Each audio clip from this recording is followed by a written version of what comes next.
Hello दोस्तों, welcome to my YouTube channel. I hope कि आप सब बढ़िया होंगे।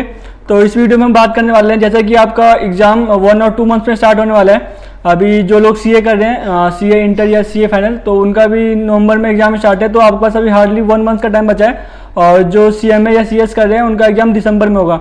तो उनके पास अभी ऑलमोस्ट 50 डेज़ के अराउंड टाइम बचा हुआ है। ठीक है, तो इस वीडियो में हम बात करने वाले हैं कि आपको एग्जाम डेज में स्टडी को कैसे मैनेज करना है। ठीक है, तो वीडियो को स्टार्ट करते हैं। अगर आपने चैनल को सब्सक्राइब नहीं किया तो पहले उसको सब्सक्राइब करें ताकि आपको एक्स्ट्रा कंटेंट मिलता रहे।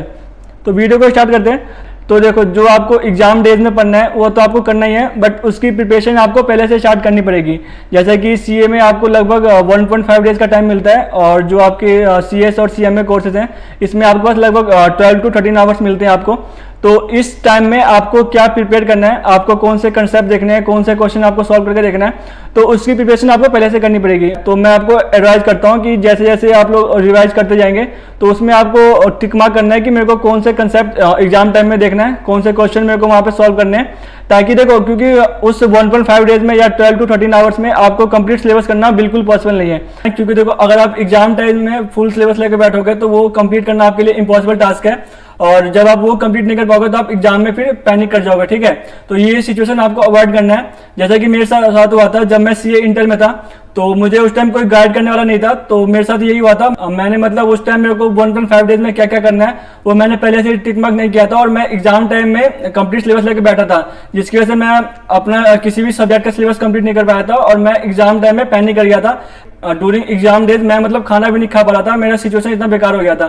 तो मैं नहीं चाहता कि ये सिचुएशन आप लोग भी फेस करें, तो इसलिए आपको पहले से प्रिपेयर रहना है ताकि आप ये अवॉइड कर सकें। ठीक है, देखो, मैं यहाँ पे आप सबको डरा नहीं रहा, मैं बस चाहता हूँ कि आप सब लोग पहले से इसके लिए प्रिपेयर रहें। और क्योंकि मेरे टाइम पे मुझे कोई भी गाइड करने वाला नहीं था, तो मैं चाहता हूँ कि मैं आपके साथ अपनी जर्नी शेयर करूँ, तो इसलिए मैंने अपना एक्सपीरियंस आपको बताया कि मेरे साथ भी सेम हुआ था। मैं सीए इंटर के टाइम पे कंप्लीट सिलेबस को रिवाइज करने बैठा था, और जब आपको लगता है कि कोई चैप्टर है जिसका वेटेज सिर्फ 5 नंबर का है, उसमें आपने 3 से 4 घंटे लगा दिए, तो आपको फिर लगता है कि यार एक सिंगल चैप्टर जो सिर्फ 5 नंबर का है उसमें मैंने 3 से 4 घंटे लगा दिए, तो मैं बाकी सिलेबस कैसे कंप्लीट कर पाऊंगा। तो उस टाइम पे आपका दिमाग बिल्कुल ही पैनिक कर जाता है। तो मैं बस यही चाहता हूँ, क्योंकि मेरे टाइम पे उस टाइम मेरे को गाइड करने वाला कोई नहीं था, तो मैं बस इतना चाहता हूँ कि आप लोग सेम मिस्टेक ना करें। ठीक है, तो जैसा कि मैं आपको अपने सभी वीडियो में बोलता हूँ कि आपको क्या क्या चीज कवर करना होता है, तो सबसे पहले तो आपको all the material provided by the institute, all the material provided by the institute. आप जो सा भी कोर्स परस्यू कर रहे हैं, सीए, सीएस या फिर सीएमए, तो आपके इंस्टीट्यूट का जो भी मटेरियल है, चाहे वो स्टडी मैट है, जो आपका सबसे मेन मटेरियल होता है स्टडी मैट, ये आपको एग्जाम टाइम पे कवर करके जाना है। तो अभी आपके पास जो सीए का एग्जाम दे रहे हैं उनके पास अभी 1 मंथ का टाइम बचा है, तो आप लोग एक बार इंश्योर कर लें कि आपने ये सब कुछ कवर किया है। ठीक है, स्टडी मैट और MTP mock test paper, then आपका रिवीजन टेस्ट पेपर, फिर आपका आता है केस स्टडी बुकलेट। इसमें आपको केस बेस्ड क्वेश्चन सॉल्व करने होते हैं। केस स्टडी बुकलेट, अगर आपका institute case study booklet provide करता है तो आप ये भी करके जाना। देन आपका एमसीक्यू बुकलेट। ठीक है, तो ये कुछ इंस्टीट्यूट के मटेरियल है जो आपको एग्जाम से पहले कवर करके जाने हैं। बाकी जैसे कि मैंने आपको बताया कि आपका अगर सीए का एग्जाम दे रहे हैं तो आपके पास 1.5 डेज का टाइम रहेगा, और अगर आप सीएस और सीएमए का एग्जाम दे रहे हैं तो आपके पास 12 to 14 आवर्स का टाइम रहेगा। तो इसके लिए आप क्या कर सकते हैं, जो आपका लास्ट रिविजन होगा एग्जाम से पहले, जो आपका लास्ट रिविजन होगा, ये आप ट्राई कीजिए। फॉर एग्जाम्पल, वो अगर आप सीए का एग्जाम दे रहे हैं तो सीए का एग्जाम ये जैसे कि आपको 1.5 डेज का टाइम मिलता है ड्यूरिंग एग्जाम, तो आपको जो भी आपका लास्ट रिवीजन होगा तो आपको इसको मतलब सभी सब्जेक्ट में आपको 1.5 डेज का टाइम देना है। ठीक है, और सिमिलरली अगर आप सीएस या सीएमए का एग्जाम दे रहे हैं तो इसमें भी आपको जैसे एग्जाम के टाइम पे 12 to 14 आवर्स मिलते हैं।